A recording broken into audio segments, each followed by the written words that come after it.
অর্থাৎ আগে এই ইন্টারিম গভর্নমেন্ট আসার পরে ওনারা একটা কাজ করেছিলেন, সেটা হচ্ছে যে বিশেষ পরিস্থিতিতে, যেহেতু আপনারা জানেন যে বিগত ৩-৪টা নির্বাচন, সেই নির্বাচনগুলো স্থানীয় সরকারে সেগুলো স্বচ্ছ নিরপেক্ষ বস্তুনিষ্ঠ নির্বাচন হয় নাই, অংশগ্রহণমূলক নির্বাচন হয় নাই।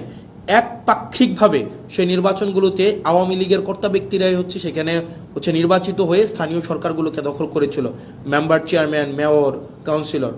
এই কারণে অভ্যুত্থান পরবর্তী সময়ে আপনার ইন্টারিম গভর্নমেন্ট এসে তাদেরকে সরিয়ে দিয়ে আপনার এখানে একটা বিশেষ পরিস্থিতিতে একটা অর্ডিন্যান্স করে যে এই স্থানীয় সরকারের নির্বাচিতদেরকে চাইলে সরকার বাদ দিতে পারে, এটা বিশেষ পরিস্থিতিতে।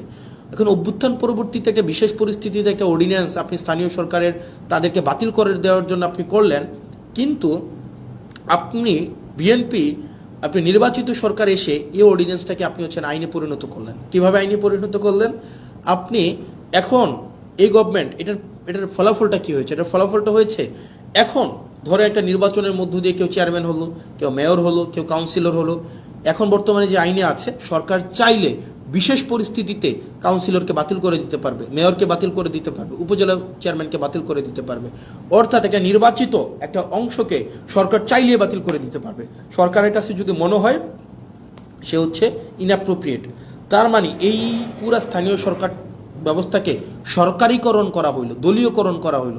আপনি নির্বাচিত হয়ে আসেন, সমস্যা নাই, আপনি যখনই সরকারের বিরুদ্ধে কোনো অবস্থান নেবেন আপনাকে চাইলে সরকার বাদ দিয়ে দিতে পারবে। এই ধরনের একটা কালো আইন এই সংসদে পাশ করা হয়েছে, এই ধরনের কালো আইন। তার মানে মানবাধিকার কমিশন, পুলিশ সংস্কার কমিশন, গুম কমিশন, সুপ্রিম কোর্টের সচিবালয় অধ্যাদেশ, স্থানীয় সরকার রিলেটেড যে বিষয়গুলো রয়েছে, এইখানে বিএনপি যে অবস্থানটা নিয়েছে, এই অবস্থানটা জনগণের বিরুদ্ধে একটা অবস্থান, গণতন্ত্রের বিরুদ্ধে একটা অবস্থান, মানুষের জন আকাঙ্ক্ষার বিরুদ্ধে একটা অবস্থান।